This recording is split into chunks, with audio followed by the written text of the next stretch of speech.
Hello everyone, ಇವತ್ತಿನ ವಿಡಿಯೋದಲ್ಲಿ Malnad special ಅಕ್ಕಿ ಶೇವಿಗೆ ರೆಸಿಪಿನ ನೋಡೋಣ. ಮೊದಲಿಗೆ 2 ಕಪ್ ರೈಸ್ನ ರಾತ್ರಿನೇ ನೆನೆಯಕ್ಕೆ ಹಾಕಿ ನೆಕ್ಸ್ಟ್ ಡೇ ಅದನ್ನ ಸ್ಮೂತಾಗಿ ಗ್ರೈಂಡ್ ಮಾಡ್ಕೊಬೇಕು. ಕನ್ಸಿಸ್ಟೆನ್ಸಿ ತೆಳುನೇ ಇರಬೇಕು.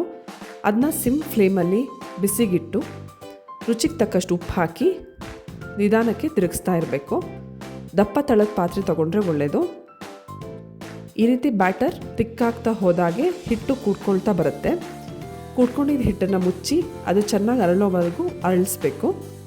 ಹಿಟ್ಟು ಅರಳಿದ ಮೇಲೆ ಅದನ್ನ ಒಂದು ಬೇಸಿನಲ್ಲಿ ಹಾಕ್ಕೊಂಡು ತಕ್ಷಣ ಕೈಗೆ ಎಣ್ಣೆ ಸವರ್ಕೊಂಡು ಚೆನ್ನಾಗಿ ನಾದಬೇಕು. ಯಾವುದೇ ಕಾರಣಕ್ಕೂ ನೀರು ಹಾಕಬಾರ್ದು. ನಾದುವಾಗ ಎಣ್ಣೆ ಹಾಕ್ಕೊಂಡು ಚೆನ್ನಾಗಿ ಸ್ಮೂತ್ ಆಗೋವರೆಗೂ ಕಲಿಸ್ಕೊಬೇಕು.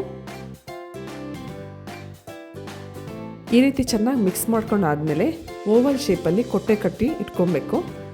ಈ ರೀತಿ ಕೊಟ್ಟೆ ಕಟ್ಕೊಂಡಿದ್ದಂಥ ಹಿಟ್ಟನ್ನು ಕಡ್ಬಿನ ತಪ್ಪಲಿಲಿ 40 ನಿಮಿಷ ಬೇಯಿಸಬೇಕು. ಹೈ ಫ್ಲೇಮಲ್ಲೇ ಬೇಯಿಸಬೇಕು.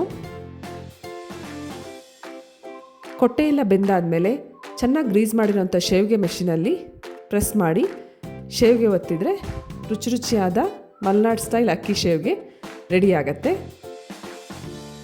ಈ ರೆಸಿಪಿನ ಟ್ರೈ ಮಾಡಿ. ಮಲ್ನಾಡ್ ಅಕ್ಕಿ ಶೇವಿಗೆ ಮಟನ್ ಸಾರು, ಚಿಕನ್ ಸಾರು ಜೊತೆ ತುಂಬ ರುಚಿಯಾಗಿರುತ್ತೆ. Thanks for watching.